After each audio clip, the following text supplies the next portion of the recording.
As we grow older, it becomes more common for us to reflect on our lives, sometimes leading to struggling with a list of regrets, missed opportunities, strained relationships, intentional sins, or mistakes made along the journey weigh heavily on the human heart, particularly in later years when time seems more precious and choices more unalterable.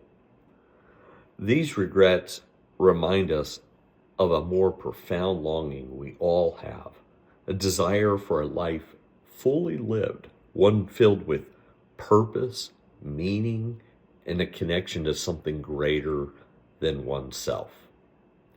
Yet humanity's struggle with brokenness and regret is not just a byproduct of individual choices, it is a part of a more significant spiritual conflict that has obscured human life's true purpose and potential.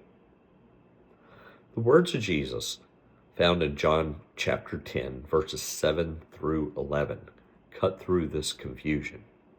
Here Jesus speaks plainly, saying, I am the gate for the sheep.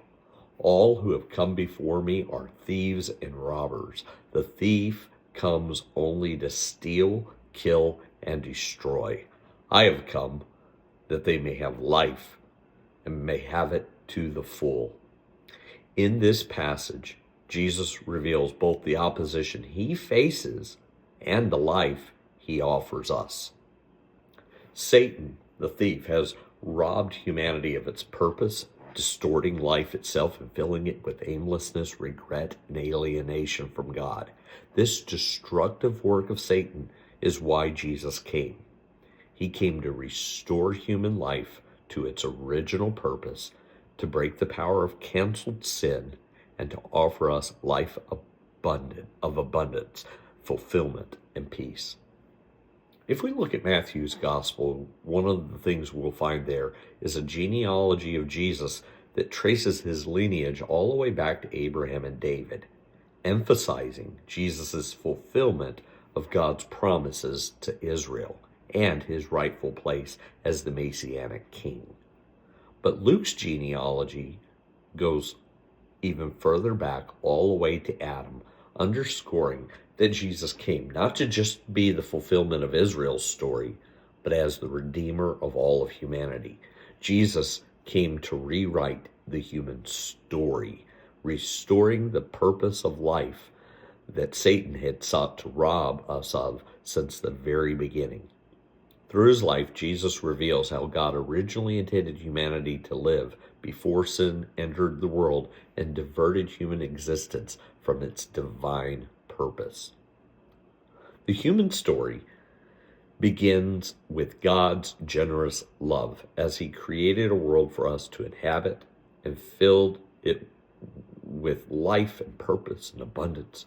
But in the Garden of Eden, Satan planted the seeds of rebellion, tempting humans to say no to God and to choose self-reliance over trust.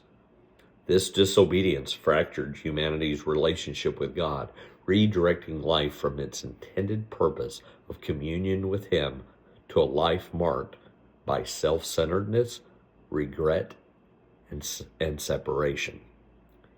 Yet Jesus came to rewrite this story.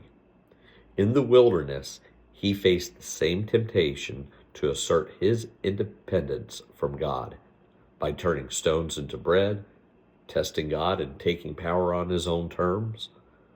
But Jesus chose instead to say yes to God's will.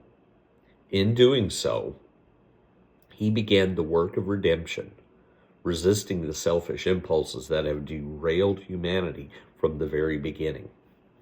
This journey of saying yes to God culminated in the Garden of Gethsemane, where Jesus faced his most profound test. As the burden of his impending crucifixion bore down on him, he prayed, "Not my will, but yours be done." Here, Jesus' yes became God's ultimate yes to us, a divine affirmation of his love for humanity and his commitment to restore us to himself. As E. Stanley Jones writes in The Divine Yes, Jesus' life and actions reveal God's affirmative stance towards us, his desire not to condemn, but to redeem, to offer a new way of living, free from the bondage and regret of self-doubt and sin. Through Jesus, God's original design for human life is laid bare. He came not merely to offer forgiveness of sin, but to reorientate life itself, to show us how to live fully in relationship with God, in alignment with his will, and in love with one another. The purpose of Jesus' life, then, was not only to confront and overcome the power of sin, but to embody the fullness of life that he desires for each of us. In saying yes to God, Jesus restored what had been lost, offering humanity a way back to the life we were created to live, a life of purpose and wholeness and divine joy. As we reflect on our own lives, we still may find ourselves haunted by regret. Yet, we can take heart in the truth that Jesus' life offers redemption and a path forward.